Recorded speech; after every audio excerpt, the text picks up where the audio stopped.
A while ago, I made a video talking about all the narratives that start resurfacing during a Bitcoin bull market. Whether it is narratives about why Bitcoin is going to go up and it will keep going up forever, or whether it's about altcoins and the same thing. You never hear such narratives in the depths of the depressing bear market. Only after Bitcoin goes up a few 100% in price, then these narratives start resurfacing again.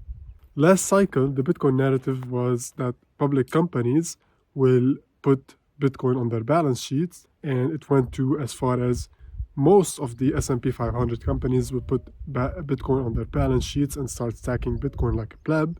And this started as a narrative right when the Bitcoin bull market was well in its time, and especially when MicroStrategy, a public company, announced that they are going to put Bitcoin on their balance sheet, but more so actually when Tesla did the same. So when these two companies made that move and started buying huge amounts of Bitcoin, this narrative started resurfacing. However, the bull market came and left, and we didn't see these narratives materialize. As well, during the bull market of the 2021, 2022, 2020, we also had this narrative that all small and developing countries will start adopting Bitcoin, will make Bitcoin legal tender. And this has started resurfacing when El Salvador actually made that move. Again, this narrative did not materialize, and then we went back into a bear market. This time around, we have a new narrative, and it's probably the worst of all, and it's the Bitcoin Strategic Reserve narrative. Ever since Trump started campaigning for becoming the president, and he got invited to speak at the Bitcoin conference, he then went on the stage and made all these promises, out of which none of them included that he will do a Bitcoin Strategic Reserve. That was Senator Cynthia Lummis that made that claim in her own speech, but President Trump never made that promise. Nonetheless, everyone has been talking about the possibility of a Bitcoin Strategic Reserve. We have seen a lot of states filing for a Bitcoin Strategic Reserve for their own state. None of them have been approved yet, and the Bitcoin Strategic Reserve, well, we essentially know nothing about it, and there's probably no talk about it, any official talk about it right now. It's only rumors and people talking about it on Twitter and why they should do it and all of that. But so far, we don't know nothing about it. But it's just a narrative that the Bitcoin price will go up once a strategic reserve is approved and it's materialized and it's official. But what is it really, the Bitcoin Strategic Reserve? I made a video about it some time ago, but to put it simply, it's that the government will hold Bitcoin in its reserve the same way it holds gold, the same way it holds commodities such as oil, steel, whatever. So it will do the same with Bitcoin. If you hear this for the first time, you might think, okay, but that doesn't make sense. It's not useless. It's not really important. It's not very useful for us. The reason a government has an oil reserve is because, for strategic reasons, it's called a strategic oil reserve, because if the US government goes into war with, Arab countries, and for some reason Saudi Arabia decides that it doesn't want to sell the United States oil anymore, then the United States is fine because the government has some kind of a strategic oil reserve. Or, for example, if they want to make sure that the Saudi Arabia or the big oil producers don't bring the prices up, they make sure that they don't do that by loading off some of its strategic reserve. So this is really the point of the commodities-based strategic reserves, but it doesn't really make sense when it comes to Bitcoin. The same way it doesn't really make sense when it comes to gold. I mean, the whole reason we had a gold reserve in a country or in a central bank or whatever, it's because we used to back the currency with that gold. Now that it's no longer backed with that gold, it's just sitting there for no reason. Someone might argue that, yeah, this gold can be used to pay off the debt and all of that. Great, so what? Really, so what? Let's say the United States paid off the debt. Okay, how does that benefit you? I don't know. If you can really tell me how that works and why it's beneficial for anyone, please put it down in the comments.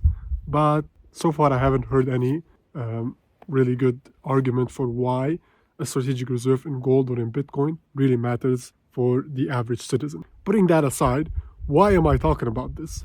The problem with this narrative is that the market usually stalls for as long as the narrative has not been materialized. The market is absolutely efficient. I know that traders would tell you like you should buy the rumors and sell the news, and so maybe right now people are waiting for the Bitcoin strategic reserve to actually be official for them to dump the price. That might happen on the short run, but when you have a narrative as big as the Bitcoin strategic reserve, it will definitely bring the price up because there will be more excitement in the market, there will be more people involved. Just the mere fact that the government will buy Bitcoin, that's just a big new demand for Bitcoin. The same way you can look at it, the same way we used to look at the Bitcoin ETFs. For a long time, we've been talking about that there will be a Bitcoin ETF and that it will happen soon and everything like that. As soon as the Bitcoin ETF was approved and it was signed, we did see a flash crash, but then it was a V-shaped recovery, and ever since then we saw the price go up significantly since the announcement, because we saw all these inflows happening because of the ETFs and the second-hand effect of an ETF when people hear about it on the news and that Bitcoin got approved for an ETF and all of that. A lot of excitement get into play. So we have the portion of the idea that the ETFs are actually stacking coins themselves, and also the people who got excited about this news and started also getting involved. So right now the market is stalling again in anticipation for the Bitcoin strategic reserve, which might never materializes, the same way other narratives from the previous bull market never materialized. They may have materialized or they will materialize later in the future, but not anywhere in the medium to short run. In the short to medium run, considering we never know if a Bitcoin strategic reserve is happening, what can we do to resolve this issue? The solution is simple. Build your own strategic reserve. Stop waiting for the government to take the step. Stop waiting for a confirmation from legacy and governmental and traditional institutions and all the speaking heads. Those who dare to take the first step in something they truly believe in, those are the people who get rewarded eventually. If Bitcoin is going to do exactly what we think it's going to do, then why does it matter? Why wait for the government to buy? Why wait for Apple to buy? Why wait for the ETFs to be announced and to be approved? Bitcoin does not need any of these things to happen for it to succeed. It just needs regular day-to-day people, users, to use it, and it will succeed. It will then force these people, these big institutions, these institutional buyers, and these traditional legacy institutions to get involved as well. It is the people, regular people using Bitcoin on a day-to-day basis that drive the adoption of a certain technology. Legacy institutions are happy with the current status quo. They will never want to change something that completely benefits them unless they are forced to do so. Think of it this way. Why would the government buy Bitcoin? What kind of message does that give out to the public? Why is the government sending US dollars to buy Bitcoin? Why would anyone buy government bonds over Bitcoin? The government itself does not have confidence in the fiat system. This is the message that a Bitcoin strategic reserve will relay to the people. The government might simply not want to give out this message to the public. It does not want to undermine a system that benefits it and its entire existence to the highest extent possible. Same for public companies. The current system benefits them.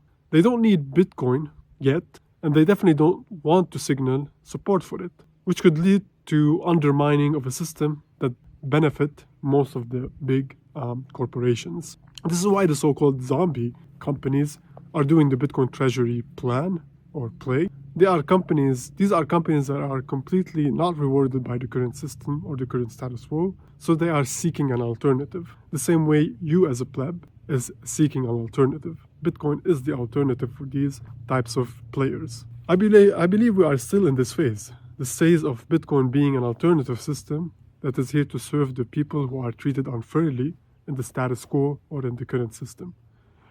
We have not reached the point where Bitcoin is the system. Who has been treated unfairly by the system? You and me.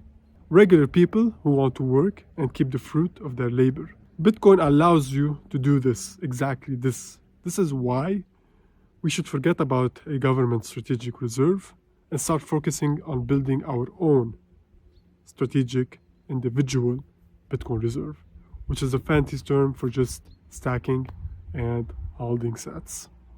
Thank you all for watching. Thank you for being here. If you liked it, please leave a like and subscribe to this video.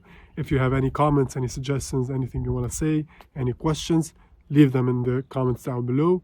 And that's it for this video. See you all in the next one.